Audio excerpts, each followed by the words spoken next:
All right, let's jump right into this explainer on author Su Feng's deeply alarming and honestly fascinating speculative vision of biological genetic engineering. Today, we're unpacking a thought experiment that doesn't just question scientific boundaries, it fundamentally challenges our entire trajectory as a species. The source material paints a highly dystopian picture of what might happen if humanity's technological ambitions outpace our actual wisdom. It's a pretty intense look at the potential consequences of tampering with the very building blocks of life. Shuafeng drops us right into the deep end with a massive, unavoidable warning. All the devils are coming out of caves. Yeah, it's intense. No subtlety here. He's deliberately using this apocalyptic imagery right out of the gate to shake us out of any sense of complacency. The author really wants us to understand that we aren't just tinkering with science in a lab, we're potentially unleashing unfathomable, uncontrollable forces. So let's break this down. Act 1, the lure of the box, and its utopian promises. To get why the author is so terrified, we first have to look at the bait, the incredibly seductive bait. We're talking tomatoes bigger than watermelons, pigs bulking up to 100 kilos in just a couple of weeks, curing literally every disease, and hey, unlimited human longevity. Who wouldn't want that, right? Shuafeng uses these miraculous claims to show exactly why humanity is so dangerously complacent. We are being seduced. I mean, eradicating cancer, solving world hunger, it's that dazzling promise of a perfect world that blinds us to the monumental, existential risks lurking just beneath the surface. Which brings us to Act 2, breaking the golden locks. And this right here is Shuafeng's core concept. To him, genetic codes aren't just biology or dry instruction manuals, they are the golden locks holding that catastrophic chaos. In this view, the natural world operates on a very delicate, carefully calibrated balance. Our DNA, the genetic makeup of plants and animals, these are the absolute boundaries keeping those literal devils locked away. Once humanity decides it has the arrogance to pick these golden locks, the author warns that our illusion of control will vanish in an instant. Next up is Act 3, the plagues released. Okay, this is where the thought experiment gets incredibly visceral. According to this dystopian vision, once those locks are broken, a rapid-fire escalation of horrifying mutations begins. Imagine waking up to find that the people in your neighborhood have suddenly sprouted tails, and their facial features and voices have completely warped. The terrifying catalyst? Just eating animal meat derived from mutant genes. Shuafeng is highlighting how hyper-interconnected our food chain is. A single alteration in livestock could unpredictably jump to us, permanently rewriting human biology without any warning. Or, take this even more surreal scenario. You call a friend thousands of miles away, but instead of their voice, you just hear chirping. Without knowing it, they ate genetically mutated poultry, and as a result, they've grown feathers, and a beak has literally replaced their mouth. It perfectly captures the author's fear of cross-species mutation, the complete breakdown of the boundaries that define what is human and what is animal. Then, the horror hits right at home. Picture yourself having tea with guests in your living room, and suddenly hundreds of cockroaches, each one bigger than an eagle, crawl in from the kitchen. Why? Simply because those pests drank water contaminated by engineered genes.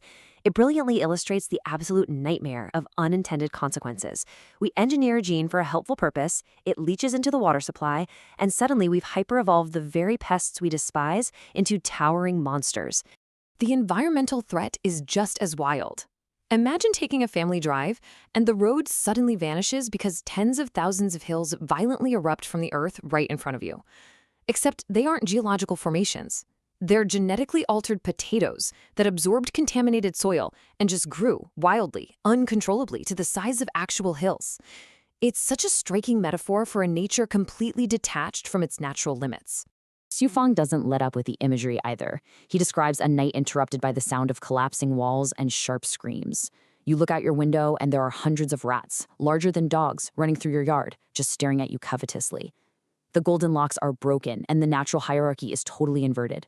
The prey becomes the predator, all empowered by rogue genetic engineering that we completely failed to contain. From there, the vision scales rapidly from the bizarre to a full-blown national apocalypse.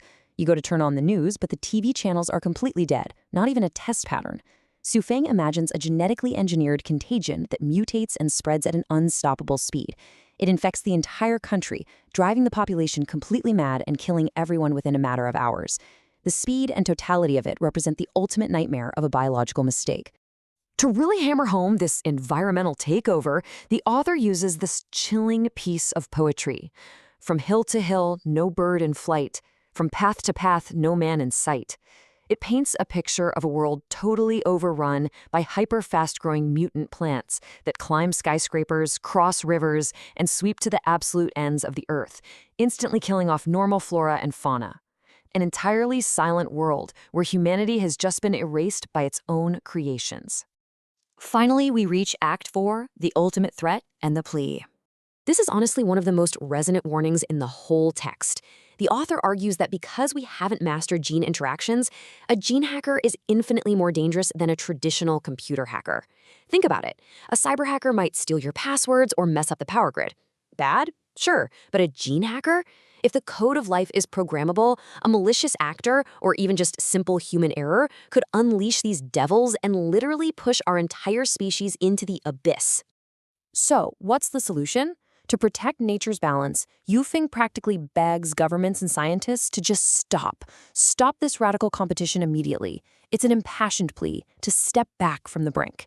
He argues that the global race for biological supremacy is a recipe for inevitable catastrophe, and hoping scientists will just act rationally and cautiously is incredibly naive when dealing with stakes this high. To really emphasize the gravity of this, he gives a very specific time frame: 100.